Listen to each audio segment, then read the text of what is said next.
Welcome to the Seven Figure Builder Show. My name is Julie Baranek, founder of Seven Figure Builder, where we help high-achieving CEOs connect the dots in their business to scale to seven figures and beyond. And today I'm here with my beautiful friend, Moira. Hi, Moira. Hi. I'm thrilled to have you on today. Me too. I've been looking forward to this conversation for quite a while, Julie, so I'm excited to be here as well. I know. I'm glad we're able to connect. This is awesome. Yeah. So first and foremost, where in the world are you? Well, currently I'm in a place called Donegal, which is in the northwest corner of Ireland. I've just got back from a trip to Barcelona, Croatia, Tuscany, hosting VIP days and retreats with my clients. So I come back here to recharge my batteries and then I'm off again next month. That sounds amazing. I'm going to have to come visit you, I think, but that sounds incredible. So for those that haven't had the pleasure to meet you yet, can you tell us just a little bit about what you do with your business? Yeah, absolutely. So I help female entrepreneurs to create a luxurious life and lucrative business they love with perfect match offers without working harder. So I'm all about putting your life before your business. I love that. And that's something I think we're all after ultimately is, working smarter, not harder, and being able to connect from exactly what you offer to exactly the right people, right? And make that perfect connection. Yeah, absolutely. I think that we get caught up in coming up with offers we think people will want. And what we want and how we want to live our lives tends to go to the bottom of the list until you get so far and realize that you've hit a brick wall and people stop buying because you've just run out of energy. Because it's hard to be energized about something that your heart's not really in. Yeah. I chuckle because I literally had this exact same conversation 15 minutes ago with somebody of that exact same thing of like, so often we come to market with what we think the solution is before we actually discover what people are looking for. And that's where the disconnect happens. So Yeah. how do people know if that's where they are? Like if that's ultimately what they're beating their head against the wall, like how do they know that? What do you recommend for people? Well, I think they're going to know if it feels hard, if they feel like they have to work really hard, because it shouldn't actually be that hard, especially when you're inspired. And I think a lot of the time we don't allow inspiration to kick in or intuition to kick in around our offers, that we're operating from our heads and like saying, oh, that looks like a good idea, or I'll do this, or they see a new tactic or strategy and people just jump on things without just taking a moment and just checking in, going, number one, would I buy this? Would I jump over myself to want this? And they never ask that. So they just put offers out there and there's a lot of crossing fingers, a lot of hoping and praying. And then when they don't get buyers, they tend to be like, oh, I'm not good enough. This isn't working for me. Maybe I should get a job, as opposed to approaching it like a CEO and being like, okay, that didn't work. Why didn't that work? What could I do to make this work the next time? Is this something I really want to do? Am I really interested in this? Wait a minute. You know, that we tend to operate our businesses from our emotions, and emotions do have a place in it.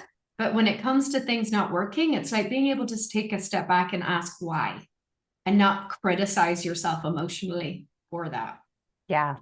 So I'm just going to come out and say it, but that's a really hard thing to realize sometimes. And like you mentioned, people often drive their business from their emotions. Like they're so passionate about what they're doing that to take that step back and say, okay, maybe what I'm doing isn't the right thing. And you don't need to just throw it all out, right? Like Yeah. what would you recommend to people that are feeling that and thinking, okay, she might be talking to me. Where do they start? Like you don't want to just throw everything away. Yeah, for sure. So, one thing you said there is that they're so passionate about it.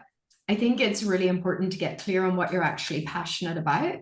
Is it the life that you want to live, or is it that you want loads of people to be really happy and getting everything they need and you're drained? So it's getting that clarity on what is it that you're actually passionate about.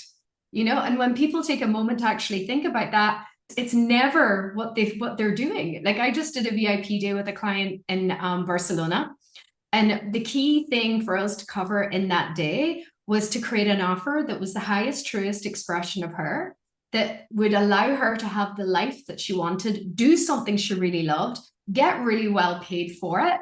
And once we got through the day, she went from a 5K offer to a 30K offer, and then realized that, oh my God, I've just had this back to front all these years because she was pushing something out there that she thought she was passionate about. She was passionate about being a coach. I get that. But it's not just about being a coach. A coach needs to have a specific offer. You need to have something special and something special to offer people.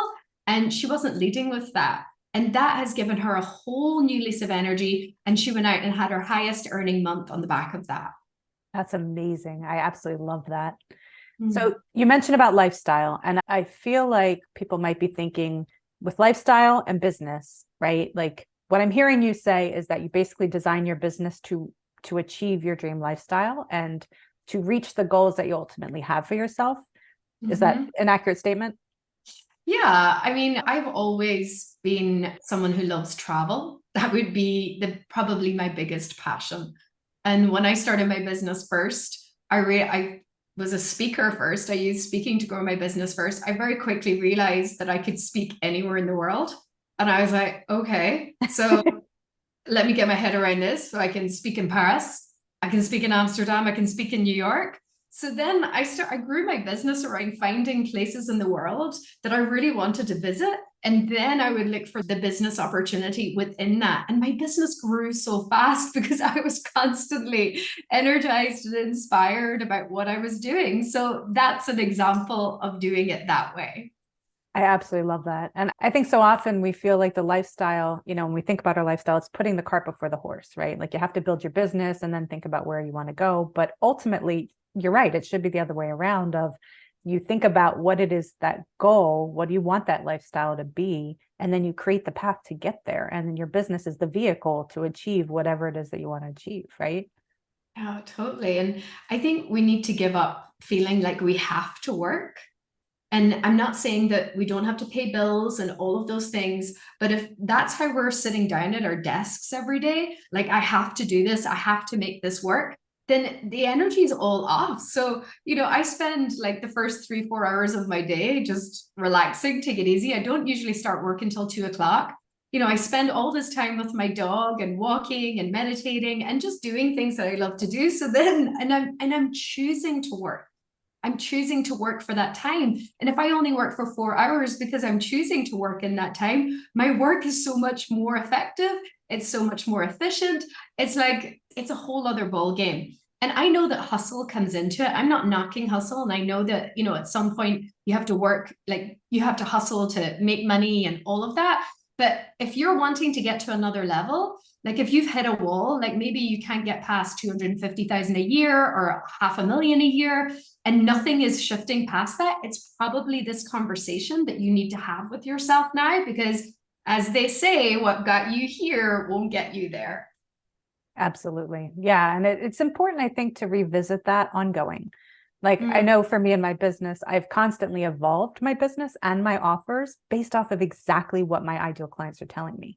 And I think the more we can kind of pivot to where our audience is and where we want to go, at least personally, that's helped me achieve, great success that way, because then I'm always meeting the needs of the people that I'm trying to serve. Right. Yeah. And I think, I think we can be way too consumed with the masses and thinking that we need hundreds of people in order to grow our businesses. About a year ago, I had a speaker program. It was selling really, really well, but I wanted it to sell a whole lot more. And I couldn't figure out why what I was doing wasn't working, because I was doing all the things. And when I really looked at it, I was just like, actually, I don't want 50 people in this program, because it would mean that I can't have the deep relationships with them. I can't respond in the same way. Like, my clients are sending me photos of them out shopping today for new outfits, and I love having that type of connection with my clients. And that when I actually took a step back and looked at it, I don't actually want 50 people in that program. What I really want is 10 high-level clients that I can have super deep relationships. So when I switched what I was doing around to that, it came back to being easier again. More people were buying because I was more excited, because subconsciously I wasn't aware of it. I didn't actually want to work with tons of people, and I still don't. Yeah, absolutely. Well, you can get that deeper connection and, have people really build that relationship with you when you have that smaller group. Yeah. So, and then I think you get to see your clients, you get to see their patterns, you get to see what's really holding them back. And when you build a really strong connection with them, they can take raw truth from you, and it won't feel like they're being attacked. It will feel like they're being held and that somebody is actually seeing them. That's when transformation happens really fast. That's where you can go from a 5K offer to a 30K offer in a day. Yeah. Yeah, absolutely. So what do you recommend for people as they're trying to refine their offer and make it just completely irresistible? Like, where do they start and what helps get them from that 5K offer to the 30K offer, for example? Yeah. Tony Robbins says the hardest question anybody will ever answer is, what do you want? And I would start with, what is it that you want? How much do you want to work? Do you want to work with people in groups? Do you want to work with people one-to-one? How much time do you want to give this? And once you really brain dump on all the things that you really want, that you would be really happy doing, then you start creating the offer around that. Then when it comes to what is the actual service, I'm always really trying to help people find what is that truest, highest expression of who they are. And often people are not selling what the highest, truest expression is of them. They're selling what they think somebody will want. But then when they actually find what that is, that's when you can go from a 5K offer to a 30K offer. And that tends to leave the tactics and the strategies to one side and then really go to transformation, because ultimately that's what people want.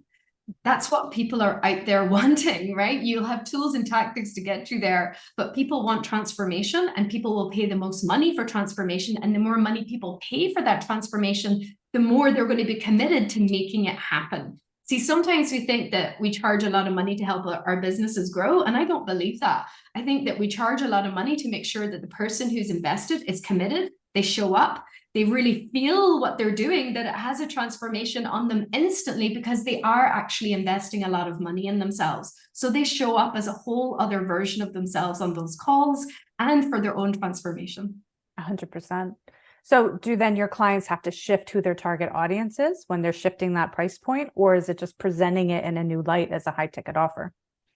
Mostly it draws out the higher level people in their audiences. Like, I don't help people enroll hundreds of clients. I help people enroll select numbers of high level clients. So in any audience, and Pareto's law says that there's always going to be a fourth of every group that are willing to pay 5 times more than anybody else. So it's moving away from the masses and believing that they're in even if you have a list of 100 people, there's probably 4 people in that list who will pay more. So it's not necessarily about changing the target audience. It's changing how you're approaching it and what you're offering them.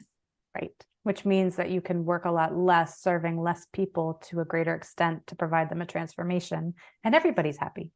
Yeah. Again, it comes down to, having that closer, deeper relationship with people. Like, I'm in dialogue with a lot of my clients every single day, because if you're in a quantum leap, if you're really doing something really big and really scary, this is something like you're changing and it's affecting you like hour by hour. So you want to be there for people when they do that. And then as they make those big leaps, then they don't need you, but you want to be there as much for them as possible, so that you can hold them through the big decisions they're making and the wobbly moments, because fear is always going to be there. We just need to get better at handling that fear, because it will be with you at every level. I promise you. Yeah. No, and that was my next thought, was how does mindset play into this? What are the biggest blockers that you see people hitting, and how do they overcome them? Yeah, I think the biggest block is that people are in their victim story 24/7. And I think it takes somebody, and we all are. I'm not somebody who's without that either. I just very quickly aware of like, oh, I'm in my victim story. And I might allow myself to be there like for 5 or 10 minutes to feel sorry for myself, but then I quickly get myself out of it and I reframe and I move on. And we need to have tools and practices and support to help us get out of that. Recognize that that's what we're in, because 9 times out of 10, we make up a victim story of reasons we can't do something. And then that's why it takes us longer to have success. That's why it takes longer to create the lifestyle that you want, the lifestyle that you deserve, the lifestyle that you've been dreaming of, and probably the lifestyle you started your business for in the first place, which for many people is a distant memory, because it's become all about working hard and being in the business. Yeah. Well, and when you're stuck in that victim mentality, it's self-fulfilling, right? Like, it's hard to get out of it when you can't see your way out of it. So I think it sounds like it makes a conscious decision to get yourself out of it, even when you're feeling like you're stuck. Yeah, I think it takes somebody to point it out to you and be That really too. honest. I don't think that this is something that's easy to do on your own. Of course, it's doable, but if you could do something in 3 months, would you choose to do it in 3 months, or would you try and figure it out yourself in 3 years? Right. I know what I would do. And that's the kind of work that I do with my clients. Yeah, no, I love that. And how have you, with your business and with your clients, helped to build things to scale, build things, systemize automation? Like, how has that played into your business? I don't really touch on anything admin related or anything like that. I think that in my speaker program, my clients would have one sales system where they would speak it, and they would have one high converting talk. They would have one free offer, one high ticket offer, and that would be a system that would have an email automation and a free resource and everything. That would be the system. And me having that system in my business helped me make my first 3 million. So that's the only automation that I have any interest in knowing anything. I'm not interested in any. I appreciate it, and I know it. I'm not dissing it. Like, that stuff is like ninja. I love it, but I'm not the person Yeah. to have conversations with about that. No, and it really comes back to simplicity. Like, you don't need crazy extensive systems to be able to build your business to multi-million-dollar business. Like, No, you don't. Not at all. simpler Not is even. better. Yeah. And I mean, again, it's like, some people are really into that. I'm just not. You know. Yeah, absolutely. No, not a problem at all. So how do you encourage business owners to have fun in their business again? Well, I mean, if you're not having fun, like, what the hell is going on? Like, come on. I mean, I just couldn't go about my day without having fun.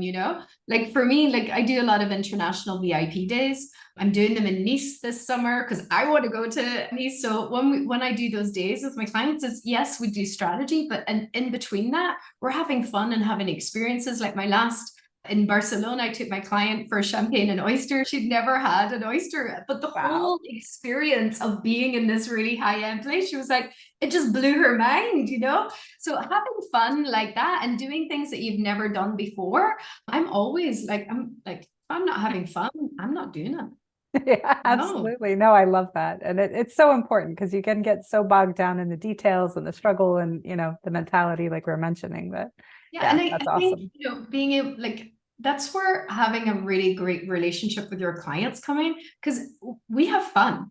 Like, I don't not share my life or who I am, or if something funny happens, and like, I have a small group as well. Like, I'm constantly sharing with people, this is actually what's going on behind the scenes. This is Yeah. my world.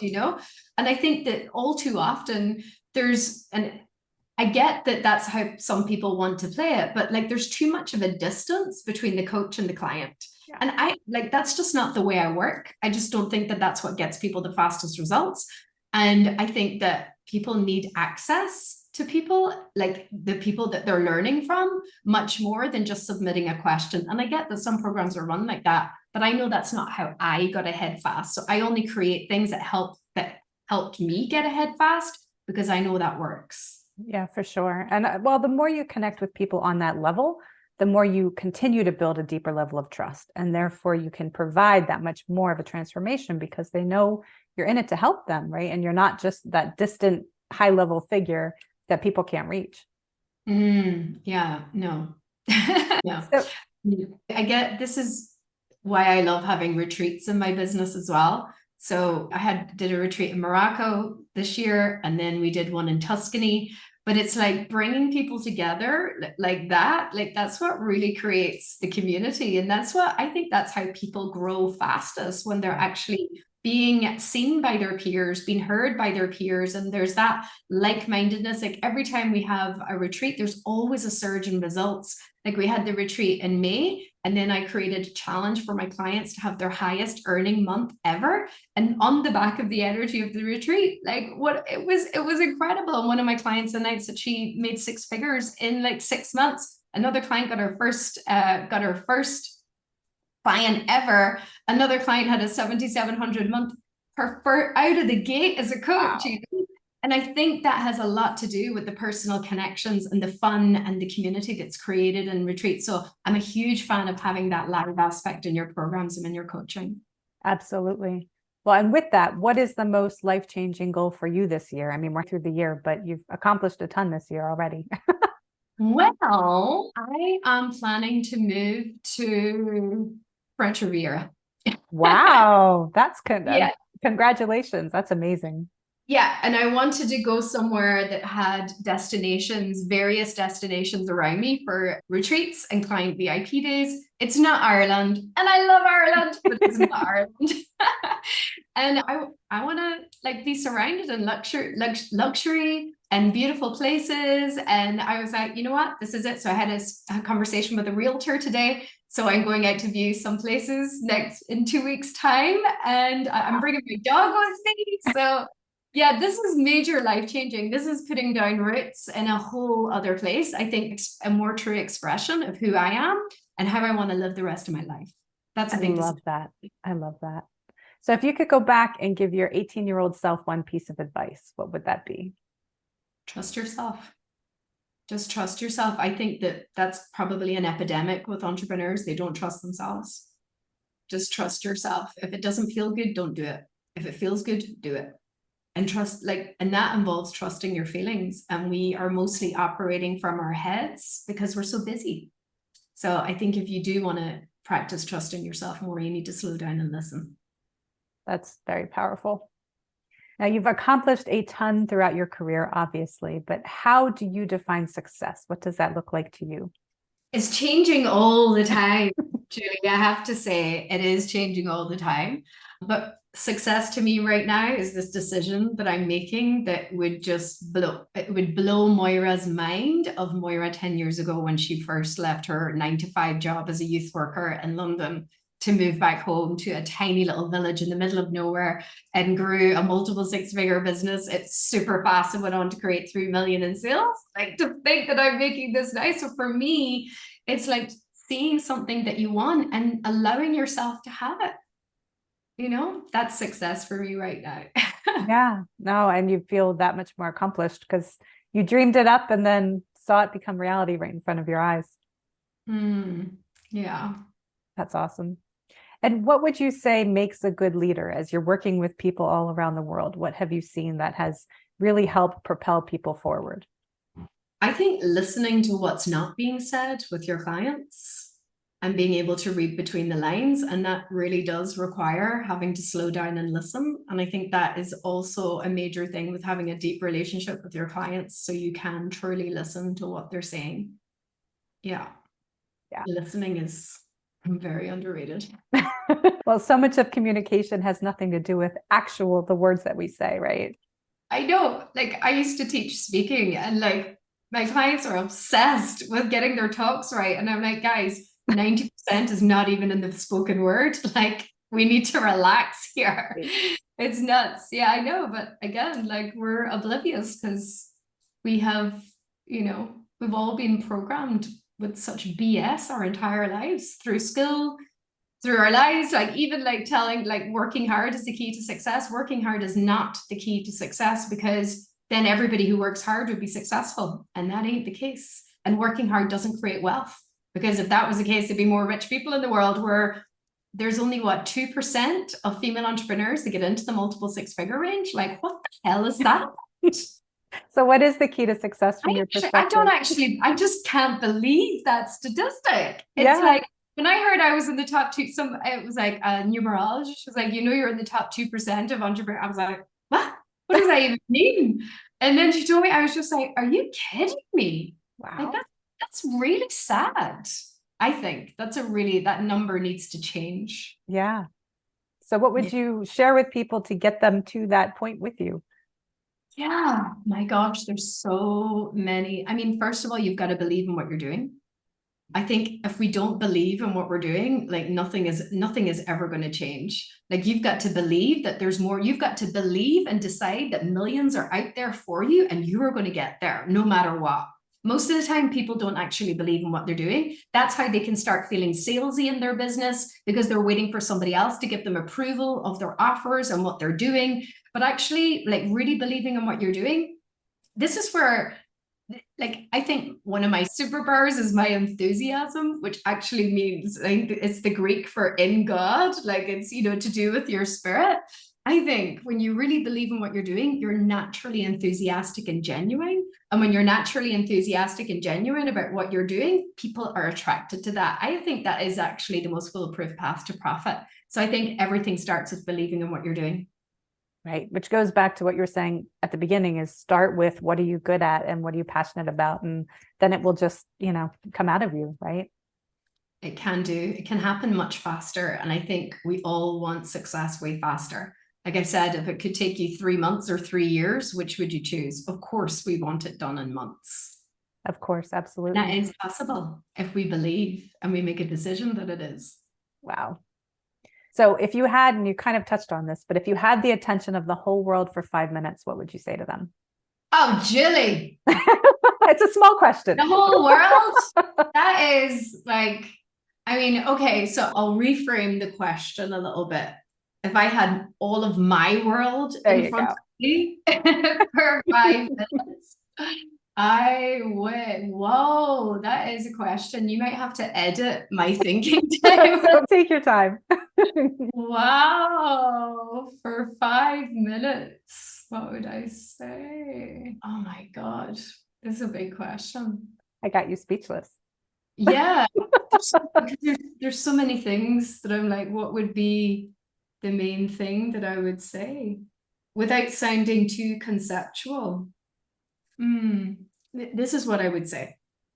The higher you want to go in your life, like the higher the results, the higher the amount of money that you want, it means the deeper down and the lower you have to go. So you have to be willing to go into the darkness, feel all the feelings, look at all the crap that's in there in order for you to really get to the levels that you want to go to, and not to be afraid to do that, because all of that stuff is going to follow you around for your entire life. So just imagine you're walking around, and for every crappy belief or victim story you have, there's a person behind you. That means you're dragging your entire class from 1989 around behind you, trying to create success in your business. If you have big goals, if they're like way up here, you have to really deal with the fact that you have to go really low in order to deal with all of those things so that you can really rise to the levels that you're capable of.